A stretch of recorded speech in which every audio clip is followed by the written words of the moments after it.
Shalom teman-teman sekalian. Gimana hari kabar seminggu ini? Pasti diberkati Tuhan kan? Sebelum kita mulai pujian kita kali ini, kita akan berdoa untuk menyembah dan memuji Tuhan. Tuhan, terima kasih Tuhan, karena berkat-Mu Tuhan yang sangat melimpah Tuhan. Engkau memberkati kami Tuhan selama seminggu ini Tuhan.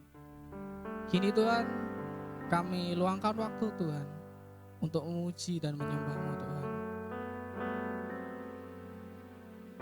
Terima kasih Tuhan. Kami tahu Engkau masuk Tuhan.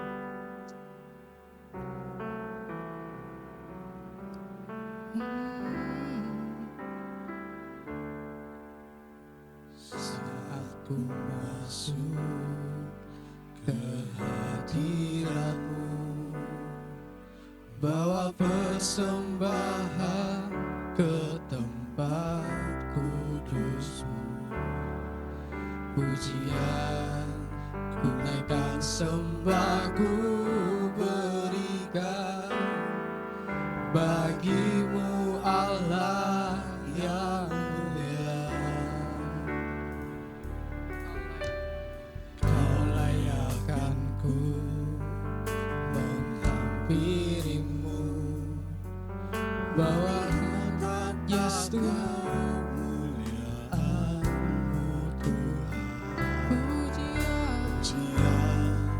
ku naikkan, sembah ku berikan bagi-Mu Allah yang mulia. Oleh kuasa darah-Mu, Kau telah tebus dosaku. Kekudusan-Mu melingkupiku. Kasih-Mu mengalir, memulihkan hidupku. Sungguh besar anugerah-Mu, Kau selamatkan hidupku. Ku menjadi ciptaan yang baru oleh kuasa darah-Mu. Mari kita pujikan sekali lagi. Yes Tuhan. Saat ku masuk ke hadirat-Mu, bawa persembahan ke tempat kudus-Mu. Pujian ku naikkan, sembah ku berikan bagi-Mu Allah yang mulia. Yes Tuhan. Oleh kuasa darah-Mu, Kau telah tebus dosaku. Kekudusan-Mu melingkupiku. Ya Tuhan, kasih-Mu mengalir, memulihkan hidupku. Sungguh besar anugerah-Mu, Kau selamatkan hidupku. Ku menjadi ciptaan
sungguh bersyukur Tuhan atas karunia-Mu Tuhan.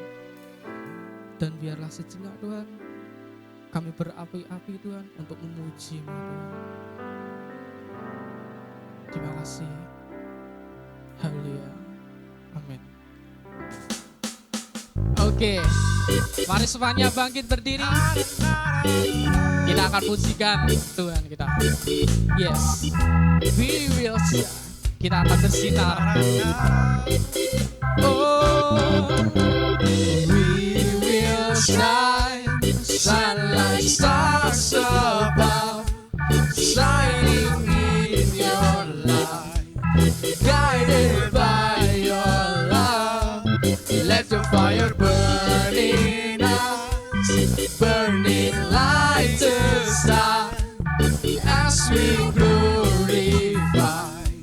Show your kingdom come on the earth. Okay. Oh, look at the world we live today. Look at the world we live today. Look at the hurting everywhere. Let us see mercy and your grace overflowing every place. Let us be one with you today, and let your glory fall. We will shine, we will shine. We will shine, shine like stars above, shining in your light, guided by your love. Let your fire burn in us, burning like the sun, as we glorify. Show your kingdom come and all the earth. Look at the world. Mari kita ulangi sekali lagi teman-teman. Yes, mari kita lihat dunia kita sekarang. Yes. Look at the world we live today. Look at the hurting everywhere.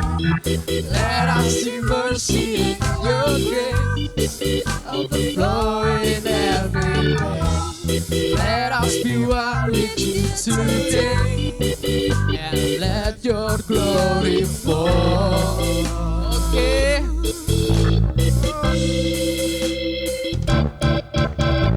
We will shine, shine like stars above, shining in your light, guided by your love.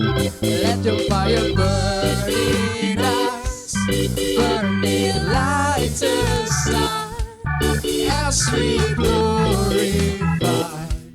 So your kingdom come. We will shine, shine like stars above, shining in your light, guided by your love.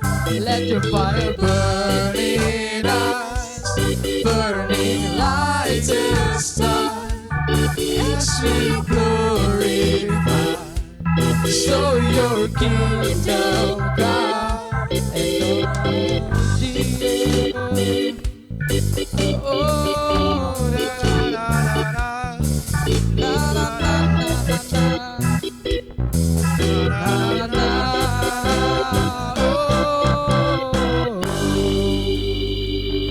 Oke, sebelum itu mari kita berdoa untuk masuk ke firman. Tuhan, terima kasih Tuhan atas pujian yang telah Engkau berikan Tuhan. Terima kasih atas api-Mu Tuhan. Terima kasih Tuhan, Engkau telah membakar hati kami Tuhan.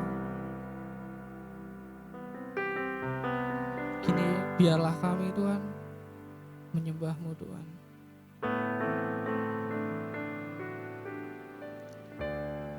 Yes Tuhan, Di dalam nama Tuhan Yesus Tuhan.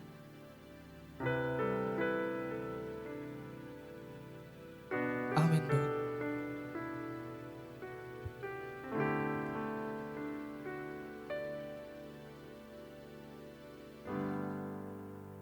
Yes. Kami tahu Tuhan, Kaulah penulis hidupku Tuhan. Kau buat segalanya baru Tuhan.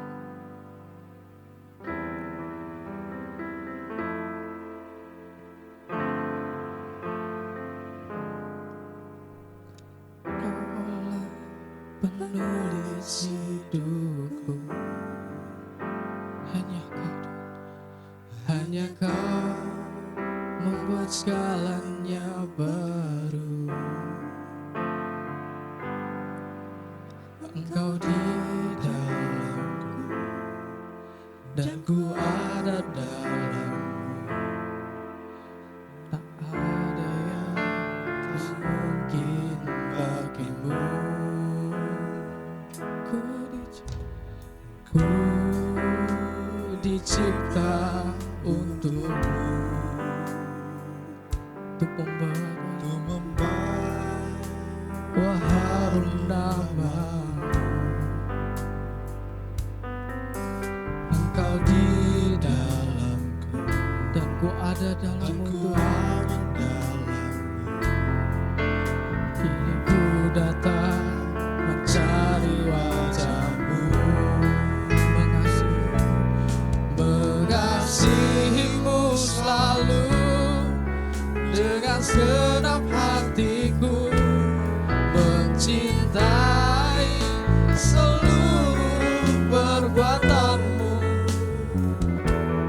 mengabdikan hidupku sesuai rencana-Mu. Ku mau menyembah-Mu sampai akhir hayatku. Dan ku dicipta untuk membawa harum nama-Mu Tuhan. Harum nama-Mu. Engkau di dalamku Tuhan. Engkau di dalamku dan ku ada dalammu.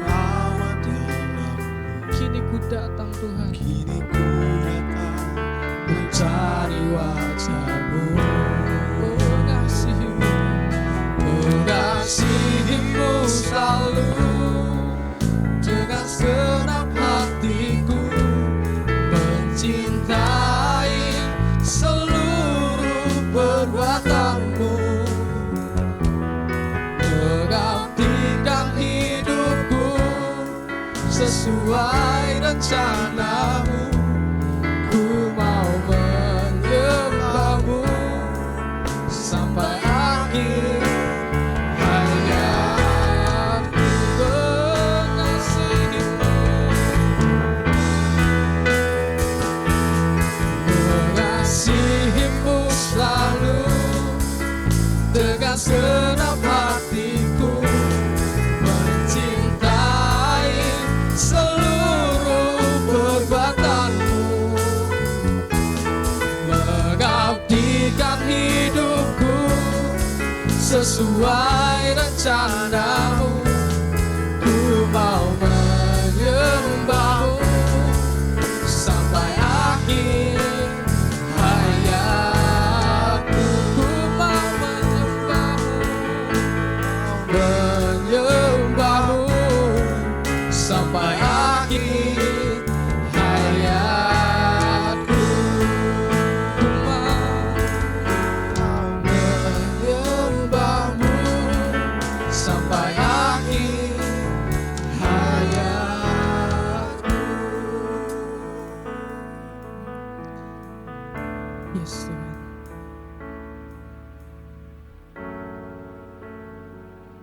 Berkati Tuhan hamba-Mu Tuhan yang setelah ini akan menyampaikan firman-Mu Tuhan. Biarlah Tuhan telinga kami mendengar Tuhan. Biarlah mata kami melihat Tuhan apa yang ingin Kau sampaikan pada kami Tuhan. Dan biarlah firman-Mu Tuhan menjadi surat cinta Tuhan, yang terus tertanam Tuhan di hati kami Tuhan. Terima kasih Tuhan. Haleluya. Amin. Ya, shalom saudaraku semuanya. Sore hari ini saya rindu kita belajar satu firman Tuhan tentang Daud. Daud di dalam satu Mazmur dikatakan dia mengerjakan dengan kecakapan dan ketulusannya. Saya rindu kita buka dari Mazmur 78 ayat 70 sampai ke 72. Saya bacakan buat kita semua. Dipilihnya Daud hambanya, diambilnya dia dari antara kandang-kandang kambing domba. Dari tempat domba-domba yang menyusui didatangkannya dia untuk menggembalakan Yakub umatnya dan Israel miliknya sendiri. Ia menggembalakan mereka dengan ketulusan hatinya dan menuntun mereka dengan kecakapan tangannya. Saya rindu kita belajar ada dua hal di sini, dikatakan ketulusan hatinya dan kecakapan tangannya. Perlu saudaraku ketahui bahwa kenapa kita melihat Daud begitu sukses untuk menjadi raja bagi bangsa Israel? Ya, karena dilatih oleh Tuhan sendiri, karena Tuhan melihat itu secara khusus dan spesial bahwa Daud memiliki ketulusan hati, Daud memiliki kecakapan tangannya. Luar biasa. Saya rindu setiap saudaraku yang masih belajar, yang masih SMP, SMA maupun yang sudah kuliah, kita perhatikan betul kata firman Tuhan ini bahwa diperlukan untuk kita memiliki ketulusan dan kecakapan tangan. Kalau saya lihat dari Kamus Besar Bahasa Indonesia, kita mau gali dari ketulusan dan juga nanti kita akan cari beberapa kata yang arti kata tulus ini. Saya mendapati ketulusan adalah kesungguhan dan kebersihan hati, kejujuran. Kalau dalam bahasa Inggris ada dikatakan pure atau kata lainnya genuine atau murni. Jadi ketulusan ini berhubungan dengan persekutuan dengan Tuhan. Bagaimana Daud memiliki hati yang murni? Dia memiliki hati yang jujur kepada Tuhan. Baik ketika dia memerlukan pertolongan Tuhan, baik dia memerlukan pengampunan Tuhan saat dia jatuh, baik dia memerlukan bimbingan Tuhan. Kita dengar Mazmur 23, satu ayat firman Tuhan yang luar biasa. Kita lihat bagaimana dia memiliki persekutuan dengan Tuhan yang begitu indah. Jadi hatinya murni, hatinya jujur. Didapati oleh Tuhan, dia memiliki ketulusan itu. Kalau kita belajar tentang tulus, kita akan memiliki satu hasil yang luar biasa yang seperti Daud lakukan. Saya rindu kita buka dari 1 Samuel 16 ayat 23. Kita akan lihat bagaimana dampak Daud memiliki persekutuan yang intim dengan Tuhan. Daud memiliki ketulusan, kejujuran, kemurnian hati. Dikatakan, dan setiap kali apabila roh yang daripada Allah itu hinggap pada Saul, maka Daud mengambil kecapi dan memainkannya. Saul merasa lega dan nyaman, dan roh yang jahat itu undur daripadanya.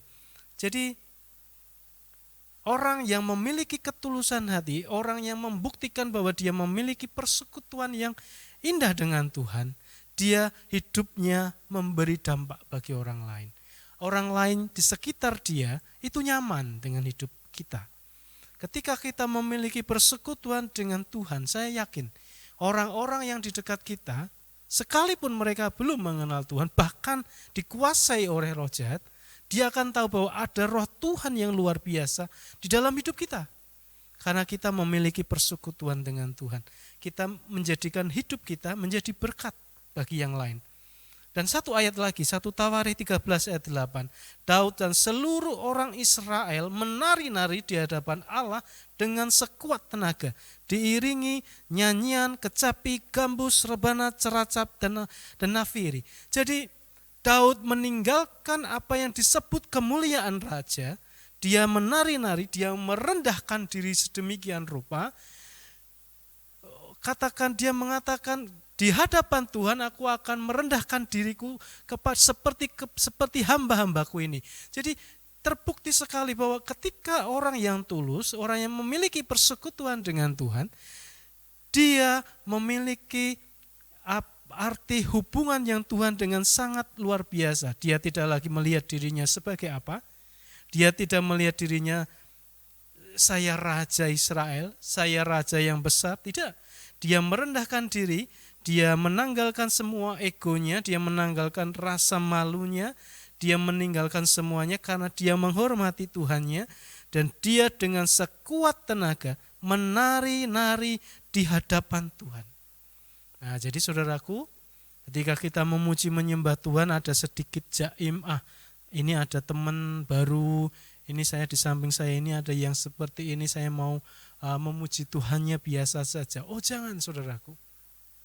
Ketika kita memiliki ketulusan, kita memiliki kemurnian dan kejujuran hati, di hadapan setiap orang apapun, dan apapun posisi kita akan dengan sekuat tenaga memuji, menari-nari di hadapan Tuhan. Karena orang yang tulus hati, dia memiliki satu tujuan, bagaimana Allah yang disembahnya itu menyukai hidupnya. Kita mendapat perkenanan Tuhan yang luar biasa. Jadi saudaraku, hari-hari ini sebentar lagi masa liburan atau dikatakan masa rebahan nasional akan berakhir. Pak Jokowi sampaikan sekitar tanggal 15 Juni sudah mulai aktif lagi kegiatan. Kemudian dari Komandan Staf Presiden yang khusus menangani COVID, yang ada Pak Letnan Jenderal dari Kopassus, Pak Doni itu sampaikan, di bawah usia 45 tahun bisa beraktivitas seperti biasa. Artinya sebentar lagi kita akan memasuki masa bagaimana kita sibuk kuliah, masa sibuk sekolah dan sebagainya. Sekalipun hari-hari ini saudaraku sudah punya tugas secara daring dari rumah melalui online, melalui internet. Tapi sebentar lagi masa-masa rebahan ini akan berakhir. Masa-masa tugas yang dari rumah secara online akan berakhir dan kembali kepada sekolah seperti biasanya. Nah, bayangkan kalau saudaraku tidak memiliki hubungan yang khusus dengan Tuhan secara baik, saudaraku akan terbawa kembali kepada situasi-situasi yang dapat mempengaruhi hidup kita. Tetapi Daud membuktikan kepada kita semua, dia tidak terpengaruh oleh situasi apapun. Dia bahkan menjadikan dirinya menjadi orang lain menjadi nyaman punya hubungan dengan dia. Dia menanggalkan semua kemuliaan sebagai raja, dia menari-nari di hadapan Tuhan sedemikian rupa. Yang pertama itu. Yang kedua adalah kecakapan. Kecakapan di dalam Kamus Bahasa Indonesia dikatakan kemampuan, kesanggupan, kepandaian, dan kemahiran mengerjakan sesuatu. Jadi kalau bahasa simpelnya bagi saya itu orang terampil. Dia terampil, dia kreatif. Nah itu cakap. Jadi Daud dikatakan dia menggembalakan bangsa Israel itu dengan kecakapan tangannya. Luar biasa. Dan kecakapan itu tidak bisa diperoleh hanya dengan sebentar saja. Kecakapan itu harus diupayakan, diperjuangkan, pembentukan yang sungguh tidak nyaman. Kita lihat dalam satu kisah 1 Samuel 17 ayat 34 sampai ke 36. Tetapi Daud berkata kepada Saul, "Hambamu ini biasa mengembalikan kambing domba ayahnya. Apabila datang singa dan beruang yang menerkam seekor domba dari kawanannya, maka aku mengejarnya, menghajarnya, dan melepaskan domba itu dari mulutnya. Kemudian apabila ia berdiri menyerang aku, maka aku menangkap janggutnya, lalu menghajarnya dan membunuhnya. Baik singa maupun beruang telah dihajar oleh hambamu ini. Dan orang Filistin yang tidak bersunat itu, ia akan sama seperti salah satu daripada binatang itu, karena ia telah mencemooh barisan daripada Allah yang hidup." Kita dengar bagaimana kesaksian Daud kepada Raja Saul. Dia terbiasa mengembalakan 2 ekor domba milik ayahnya. Artinya sebenarnya dombanya sedikit. Tetapi ketika ada domba yang diterkam oleh singa, diterkam oleh beruang, dia kejar itu, dia rebut, tarik janggutnya katanya begitu.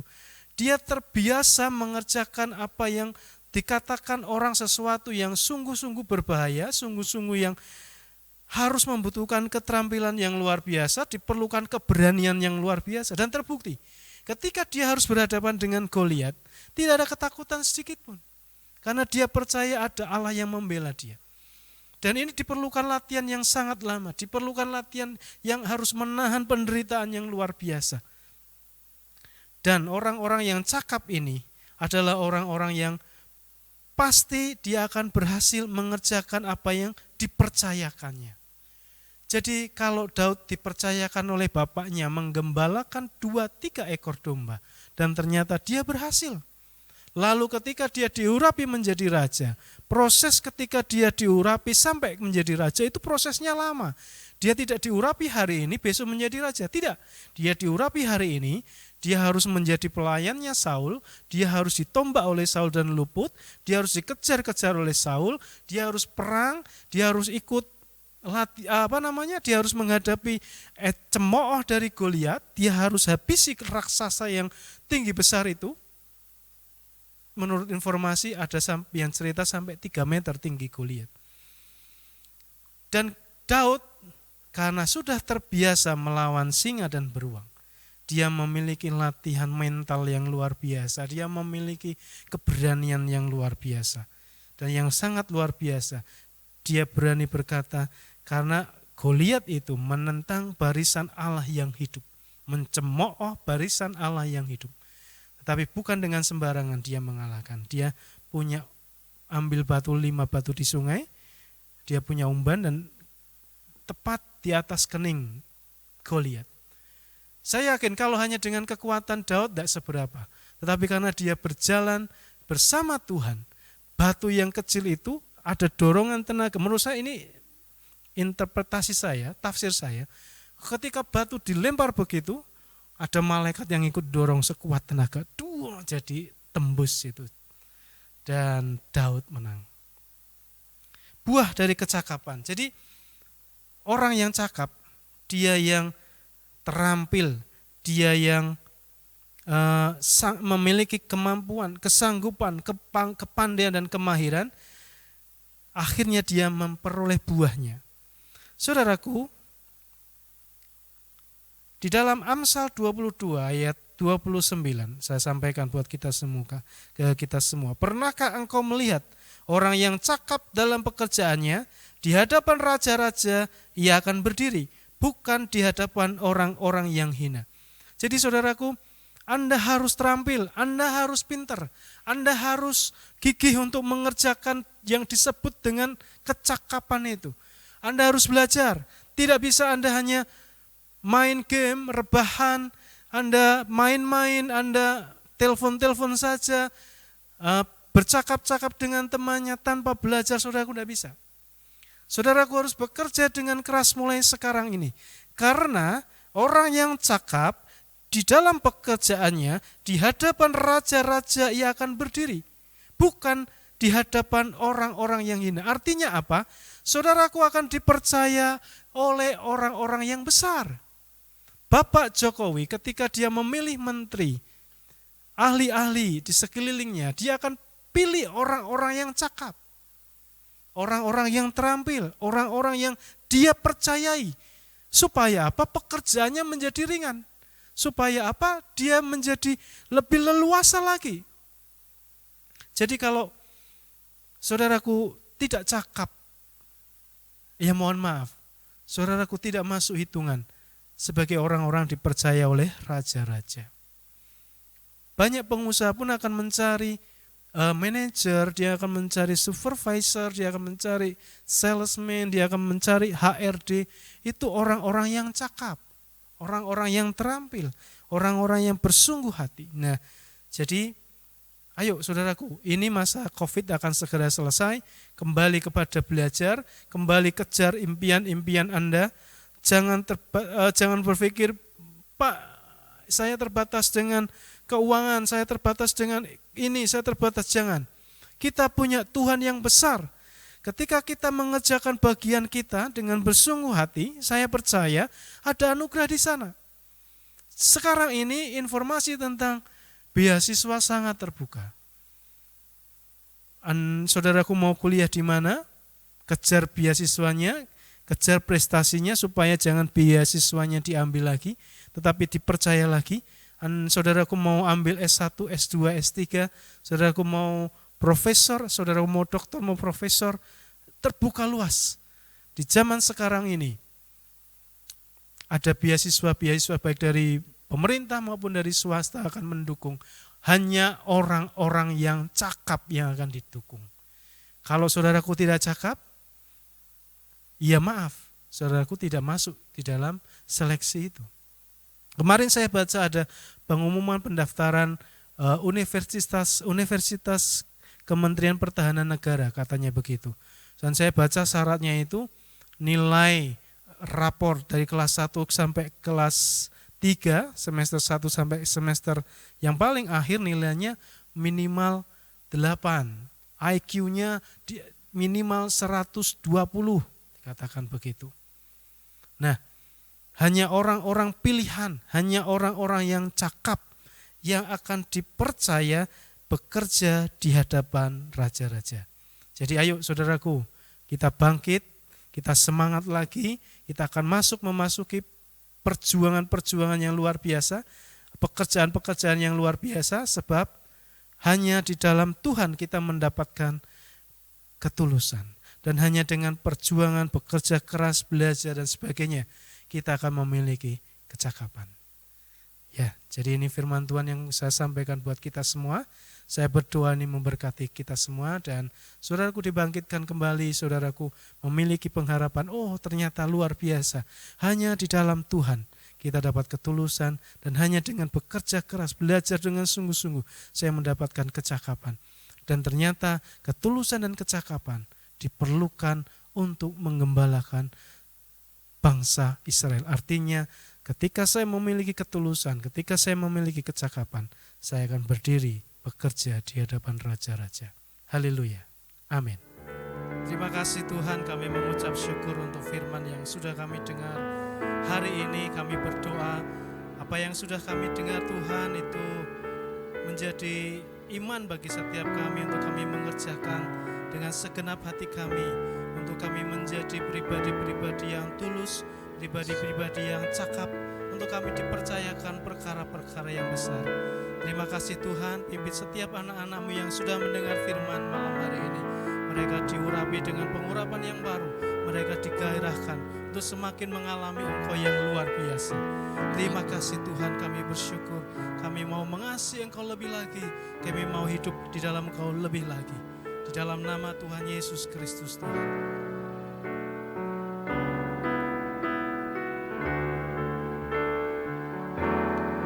Mengasihimu selalu dengan segenap hatiku, mencintai seluruh perbuatanmu,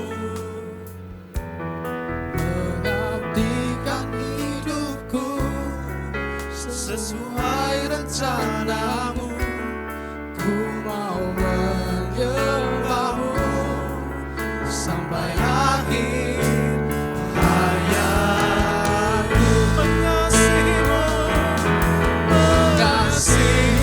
selalu dengan segenap hatiku, mencintai seluruh perbuatanmu. Ya Tuhan, kami bersyukur, mengabdikan hidupku sesuai rencanamu. Ku mau menyembahmu sampai akhir.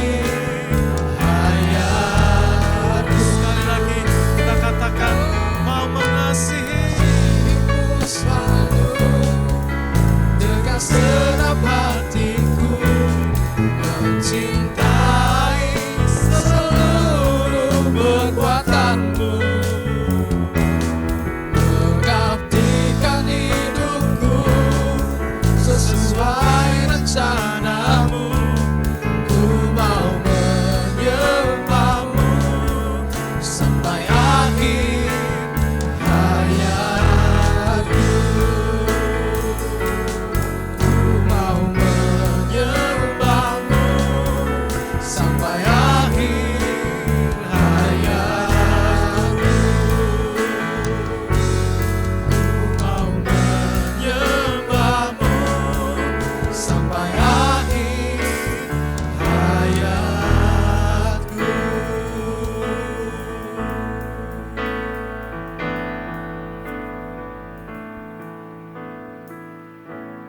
Oke, terima kasih teman-teman sudah mengikuti ibadah kita hari ini. Firman kita terasa sangat mengena ya di hati kita ya. Semoga dengan firman yang telah disampaikan oleh Pak Budi bisa jadi teladan di kehidupan kita sehari-hari, bisa masuk gitu loh. Ya. Sampai jumpa di minggu depan. See you.